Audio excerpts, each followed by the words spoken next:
हाबजोब्बाय मा जागोन बिथाङा? बर' हारिनि खौसेथिखौ जों बयबो लुबैयो, जों बयबो हास्थायो आरो बे खौसेथिनि थाखायनो जि समाव जोङो पावाराव गैयामोन एबा बिटिसिखौ सामलायाखैमोन बै समावबो बै समनि BPFनि दैदेनगिरि हाग्रामा महिलारि बिथांजों जोङो सावरायदोंमोन जे हारिनि खौसेखौ जोङो लाबोनांगौ, मानोना जोंहा गोबां खामानि मावनांगौ दंबावो आरो उनाव बावैसो खाम्फा बरगयारि बिथां आरो गोबां दैदेनगिरिफ्रा बर' हारिनि गेजेराव खौसेनि बाथ्राखौ साननानै गोबां सावरायदोंमोन, नाथाय हाग्रामा महिलारि बिथाङा बेफोर बाथ्राखौ बुजिया, बिथाङा पावार आरो फैसानि बादै गुबुन बाथ्राफोरखौ बुजिया। दा नंखायनो गोबां दैदेनगिरिफ्रा जायफोर हारिनि थाखाय नांबोदों, हारिनि थाखाय जुजिबोदों, बेफोरो साफा साफा लासैनो ओंखारबोनानै UPPLनि सिन्ताधाराया जिहेतु रायजोनि थाखाय, रायजोखौ जौगाहोनायनि थाखाय आरो हारिखौ फारफ्रोमबो बिथिंनिफ्राय जौगाहोनायनि थाखाय जों खामानि मावगासिनो दङ।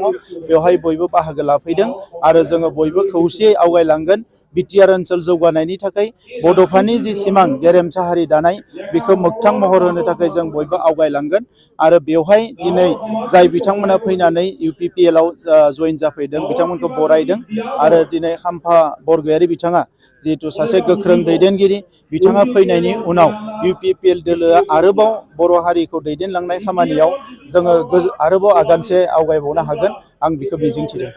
सार, हाग्रामानि नावा बिदिबा मा जागोन? समाव बियो दोबैलांगोन, मानोना हाग्रामा महिलारि बिथाङा बयखौबो अननानै, बयखौबो जोथोन लानानै, बयखौबो केयार खालामनानै हाबा मावनो हानाय मानसि नङा। बिथाङा गावखौनो राजा होननानै सानो आरो गणतान्त्रिक देशआव राजानि जेबो बेवहाय बिफाव गैया। दा नंखायनो बेबायदि सानग्रा मानसिफ्रा लासै लासैनो आइसलेटेड जालांगोन। 125 एमेन्डमेन्टनि थाखाय जोङो भारत सरकारजों सावरायगासिनो दङ। आं मिजिंथिदो जे नैबे बाजेट सेसननि गेजेरावनो एप्रिलसिम जि सोलिगोन पार्लियामेन्ट, बेवहायनो बे एमेन्डमेन्टआ जागोन होननानै जों मिजिंथिदों।